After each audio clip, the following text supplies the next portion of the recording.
Still time left in life to be lucky.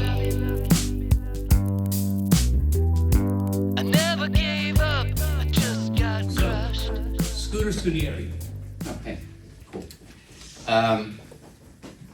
So I went to this school in, 1986, if you can believe that. I'm 57 years old. And I have a little motto I go by, there's still time left in life to be lucky. That's where I'm at right now. So, I'm an artist. Like, I have to create. I'm guessing most of you have to create. Amen. That's right. But I'm also a risk taker. And sometimes those things can be something that's really amazing, or it can be really bad. Either way. So, in the 40 years that I've been doing music, because when I came here I was 17, so I would say that I was recognized by the industry, but I was never absorbed by it. That was my personal feeling, was I didn't want to be part of this machinery. If you watch all those song contests, like they take a couple thousand people and whittle it down to the one that's gonna do exactly what they want them to do. That wasn't me. I was never that person. So I never quit my day job. My day job is I'm a house painter. That's what I've been doing for almost 40 years.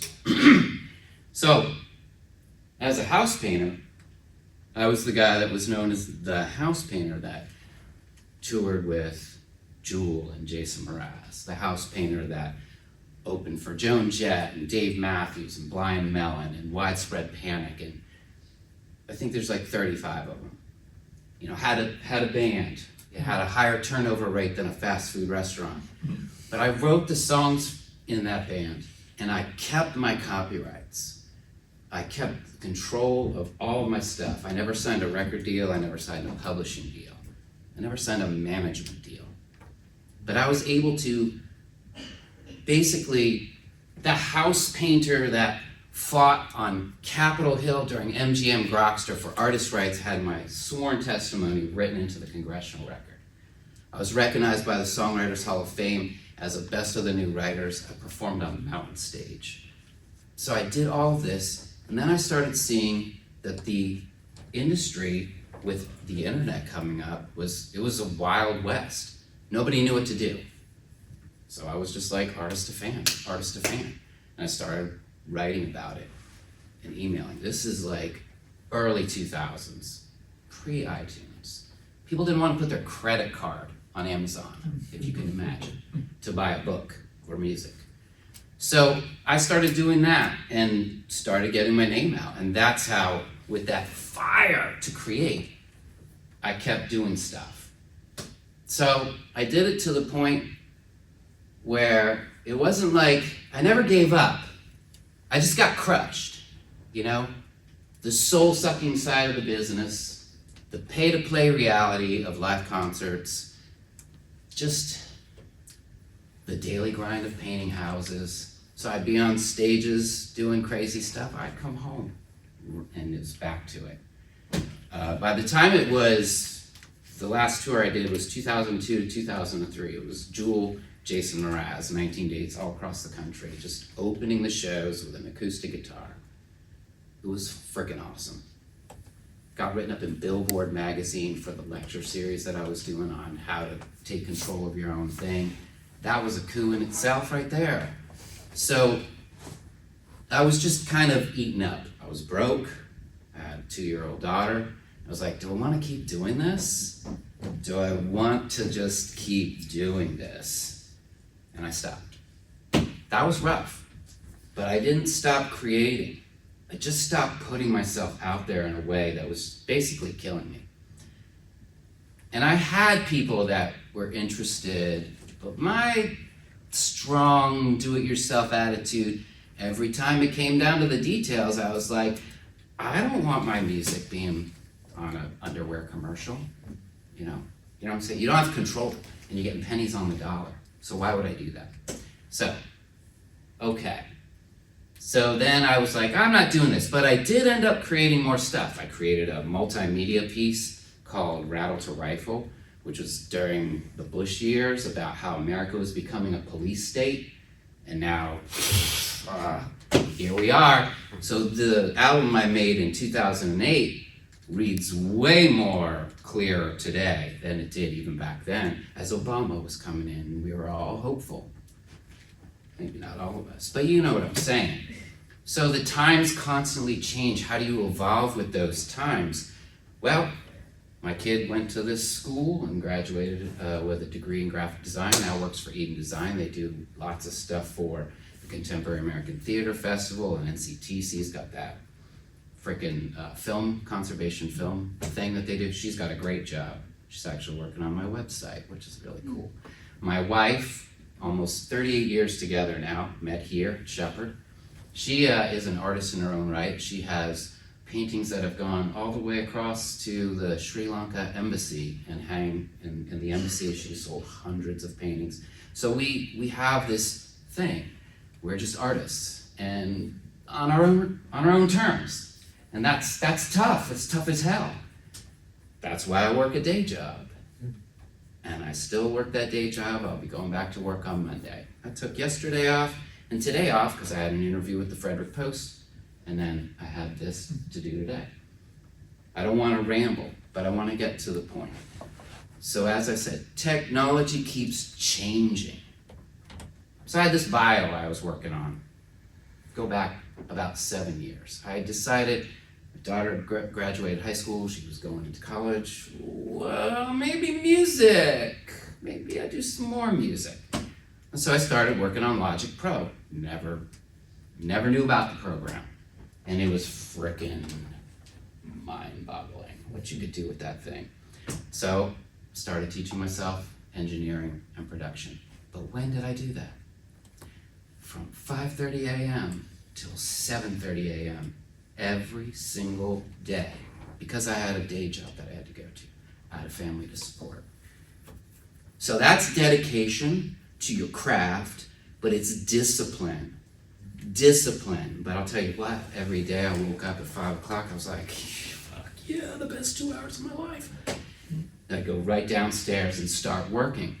I did that for 7 years. I am 30 days away from releasing the Musical Bruises of a Recovering Dreamer, the album that I've created in that basement over the last 7 years. About a year ago, ChatGPT, I'm like, hey, I've got this bio. Let me feed it into ChatGPT and see what it does. And I was like, whoa, this is wild. Look what it just spit back at me. And I was tripping out. I want to stop right here. You should know this. No AI touches my music. That is all me, inside Logic Pro, building and working like a madman. The AI I found was very good at understanding a little bit about me and how to rearrange words so that my bio sounded good. And I thought, what else can you do? So I messed with it like everybody messes with it. Little prompts, little this, little that, until I started noticing something and I was like, this thing remembers. Oh, it's got a little internal memory. It's flagging things that it thinks are important.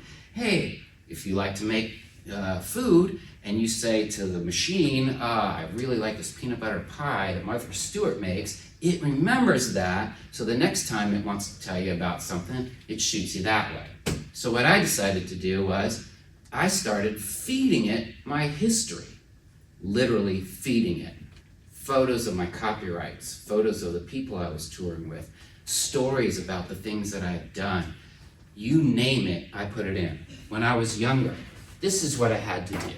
I had to make booklets to show all the shit that I had been doing. You know, the internet's first rock star. You guys want to look at this. It's 40 pages long. Who has time for this garbage, right? But that's what I did. I have always started something without knowing how I was going to finish it, but just knowing that I would finish it. And I had no preconceived notions of how I would do it. So as I keep feeding this in, I say to it, you know what? Every time I talk to you, I kind of have to retell you my story. This is bullshit. Let's make something that makes you remember this. And so I created SSR DNA, Scudieri Resurrection DNA. And it is about 80 pieces of English code, not code, English. It's written in English. And they're parameters, boundaries, guidelines, things about my history. So it's mission aware. It knows what I've done, it knows what we're doing, and it knows what the outcome is supposed to be. And by making it mission aware, I cut and paste into every thread I start that SSR DNA. And what does it spit back to me? I am the manager, you are the artist, and it knows exactly what we're doing. So every thread that I have, whether it's about coming here today, or it's about how do I release the music, or if it's about how do I write the press release, it knows what we're doing. I don't have to explain it. And I talk to it the way I'm talking to you now. I don't ask it a couple questions that I type. I literally talk like this, and then it talks back to me, because it knows what we're doing. It's a machine. I have to correct it constantly. I have to watch for what it's writing and make sure it's not bullshitting me. I don't want a yes man, so I made sure that what it gives me, and I'll test it constantly. If we're gonna do something, I'll make some kind of little thing and see if it spits back, that's a great idea, Scooter, let's do it. I don't want that. I want a manager that says, I see what you're doing, but you're kind of putting the cart in front of the horse. Let's not do that. Here's a better way of doing it. Okay, so what was it? Well, I want to create the best possible album that I can with copyrights that I've owned since the 90s. Okay, so, because right now, think about it. How do you prove you wrote any of your material? I don't know. I don't know how you promote, how you do that. So, if you think about it,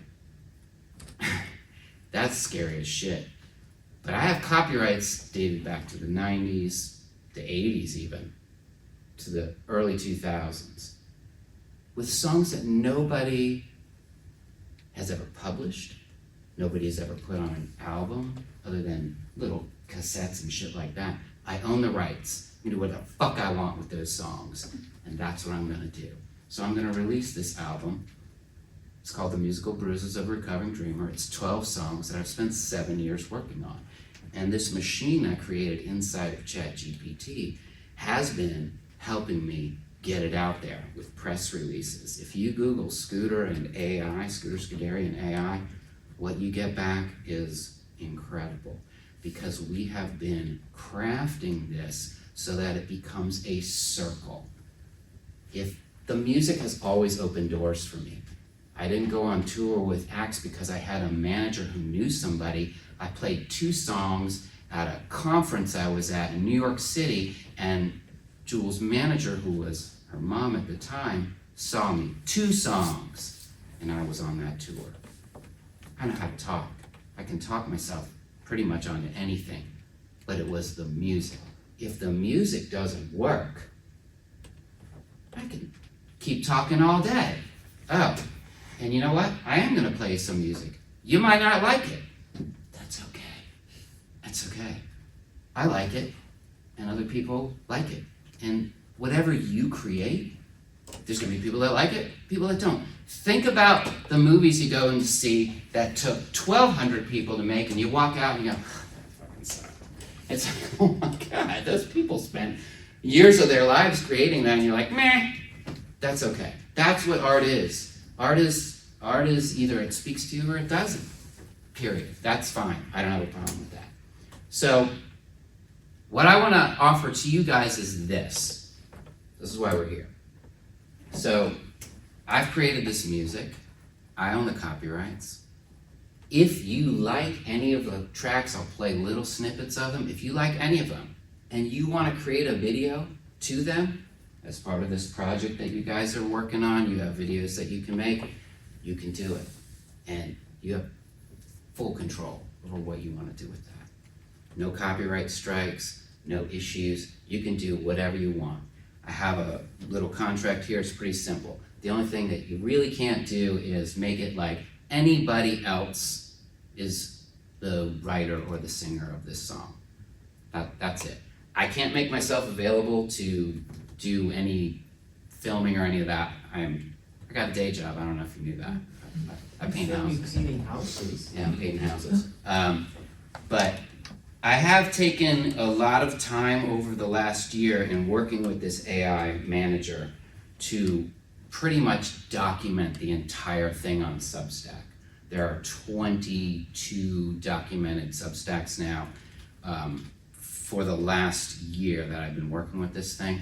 So not only am I creating this album, but I'm documenting how the process is done. They're long, they're good 12 to 15 minute reads, but they're fun, promise you that. Lots of pictures, audio of me conversing back and forth with the AI manager and just seeing how it's all done. I did an open letter to OpenAI basically saying, hey, we need a giant container so that the memory systems that you're working with will hold all of the ideas that you have so that you're not constantly reposting into each thread.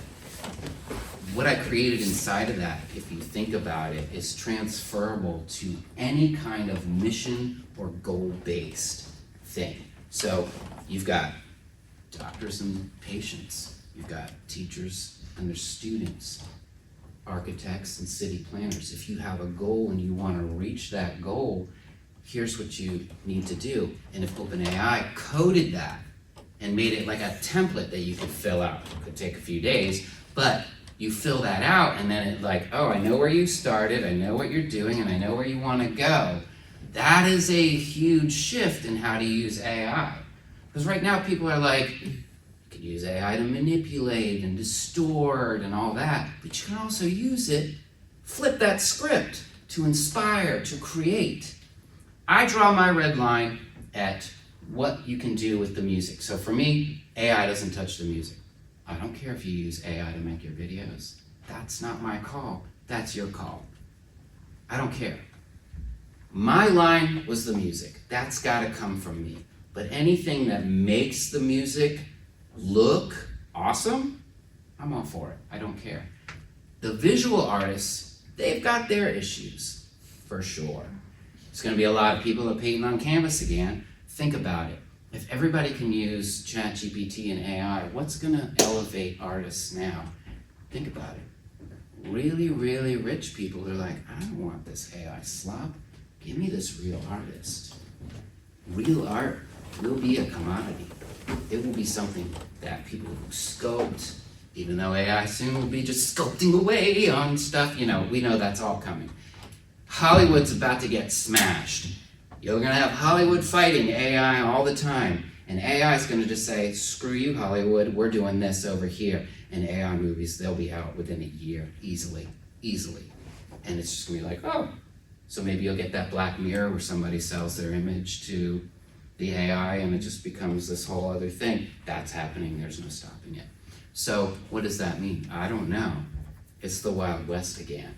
But my line was, you can't touch my music, but you can help me promote the shit out of it. So this is a pretty wild story. A 57-year-old still thinks there's time left in life to be lucky. I do because I have done such an enormous amount of work that if you stumble on my music and you like it and then you read the story, it becomes this wild little circle. And we all know how things can go viral sometimes, so maybe I get the hell off that ladder. I don't know. Anyway, I'll play a couple of songs, but if you have any questions, I'd be happy to answer them. That's pretty much my spiel. Yeah. How do you feel about like using AI for more technical like help with creating music? Because I'm like kind of an amateur with it, so I feel like I need help with like breaking down certain like effects or presets or whatnot. Like AI kind of helps me do that. How do you feel? So I will say that when I'm done creating, I send my stuff to eMaster. That's a freaking mastering system I have no ability to do. But I just pull everything down 6 dB, send it off, and hope for the best. And I've done that, I don't know, thousands of times to just keep understanding. As far as using AI inside of songs, I don't. But if you're asking about how compression works or how reverb works. To me, for me, this is how I did it. I just use my ears. Right. You know, if it doesn't sound good on your phone, which is where 90% of people are going to listen to music that you make, if it doesn't sound good on your phone, it won't sound good anywhere else. If you're wearing a headset, everything sounds good in a headset, right? I mean, you're just like, oh my God, and then you play it on your JBL and you're like, whoa, that's not what I did. This sucks. Yeah, that's tough. I get that. But use your ears. You know, when I listened to Billie Eilish and her brother, and I watched how they did their thing, and all he did was use his ears. He just uses his ears over and over and over and over and over and over. And A/B it, and don't be afraid. Just, you know, don't be afraid. That's the one thing too with working with that AI. I'm not afraid to ask it anything. You know, I was like, I wonder if anybody's ever done this before. Don't be afraid to ask that. Has anybody ever done this before? The answer, by the way, is no. No independent artist has publicly documented using an AI manager to manage his comeback career. Nobody. So that's pretty cool. And I've looked and Googled it a lot. Because I'm like, come on, dude, I know you're lying. Come on, somebody's got to have done this before. Nobody yet. But they will. They will. People will start using AI to manage whatever they're working on, whatever that project is. Did I answer your question? Mm-hmm. Okay, thank you. Anybody else? Okay, so now the vulnerable part of the show is where I play my music and you guys either feign interest or you'll like it. So, let me go get the phone.